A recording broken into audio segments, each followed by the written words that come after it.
Premièrement, il faut se rappeler là, que c'est quelque chose qui est origine du premier plan stratégique. Il y avait un axe sur la main-d'œuvre et on avait fait le constat qu'on ne pouvait plus ignorer l'impact des ressources humaines sur le développement et la survie des entreprises agricoles.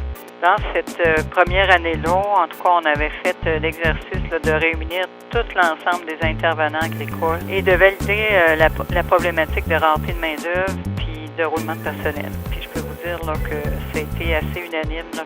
Suite à ça, il y a eu un groupe projet qui a été formé là, de différents intervenants qui étaient intéressés à travailler ensemble pour aller un peu plus loin. Et c'est ce qui, à mon avis, là, est le plus exceptionnel du projet, c'est vraiment la concertation de tous les conseillers à la ferme là, qui s'unissent pour lancer un message. Parce que vous savez, c'est pas d'hier là, que les centres d'emploi agricoles travaillent ce sujet-là, mais c'est pas la même chose lancer un message en étant un seul intervenant à le faire plutôt que d'une région complète. Je vous dirais que c'est ça qui nous a permis là, de quand même mettre sur pied un offre de service là, au niveau de la gestion des ressources humaines qui comprend de la formation, des co-développement puis du coaching pour les entreprises. Puis au-delà d'avoir mis l'offre de service sur pied, c'est qu'il y a eu quand même 4 cohortes d'entreprises pour à peu près une quarantaine d'entreprises au total qui ont adhéré à ça, qui ont dit, nous, on veut investir pour développer nos compétences.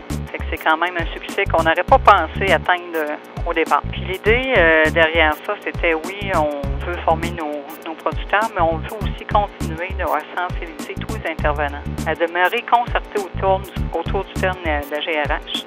Ça fait qu'on a tenu 4 déjeuners conférences. Puis je pense que ça a été vraiment un succès parce qu'à chaque fois, on avait 30 à 40 intervenants autour de la table. On a quand même publié 3 infolettes à l'ensemble des intervenants. Il y a eu une centaine de pré-diagnostics en gestion des ressources humaines qui avaient été faits là, dans les entreprises par les centres d'emploi agricoles. Et on a quand même aussi présenté les travaux du comité, présenté l'offre de service dans différents événements, entre autres le colloque d'agri-carrière qui est venu en région, les journées là, de la rentrée qu'on appelle des créas, différentes rencontres de producteurs, en plus d'avoir publié des textes sur le sujet dans les hebdos. Moi, je dirais qu'on a atteint des résultats exceptionnels, puis c'est vraiment la concertation qui a fait. En plus, moi, en étant du centre d'emploi agricole, je suis en lien avec des gens au niveau provincial quand on parle de comité sectoriel provincial de la main-d'œuvre.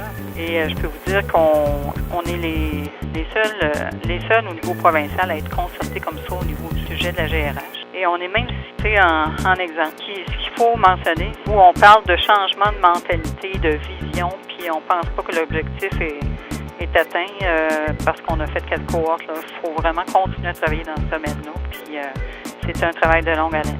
Oui, un des principaux partenaires je tiens à le souligner là, de façon spéciale, c'est Marie Outardu du Cégep Lévis-Lauzon, parce qu'il était là dans les tout débuts de réflexion là, du plan stratégique, là, le premier plan.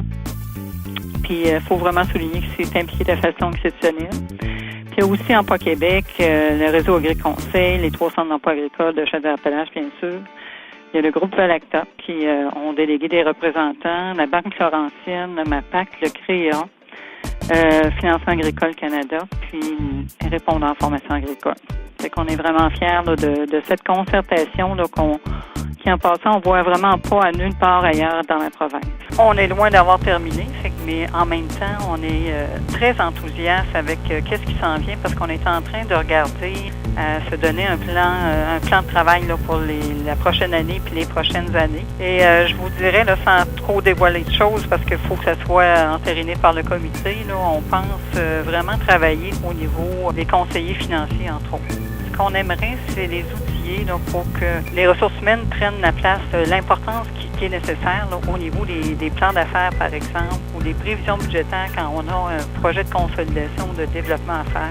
Combien ça vaut la main-d'œuvre, puis si on veut être compétitif, qu'avoir des gens intéressants qui travaillent dans le domaine, ça coûte quoi? Ensuite de ça, bien sûr, voir comment on pourrait faire pour avoir une 5e cohorte au niveau de la formation. Mais on est en train de regarder pour voir est-ce que cette offre de service-là au niveau de la formation, co-développement ou accompagnement puisse être récupérée là, par les institutions de formation qui sont déjà là, dans le milieu. Fait qu'on est loin d'avoir terminé, mais on est très enthousiaste. C'est ce que je trouve extraordinaire, c'est que tout le monde est encore super motivé et ils veulent continuer à travailler dans ce domaine-là.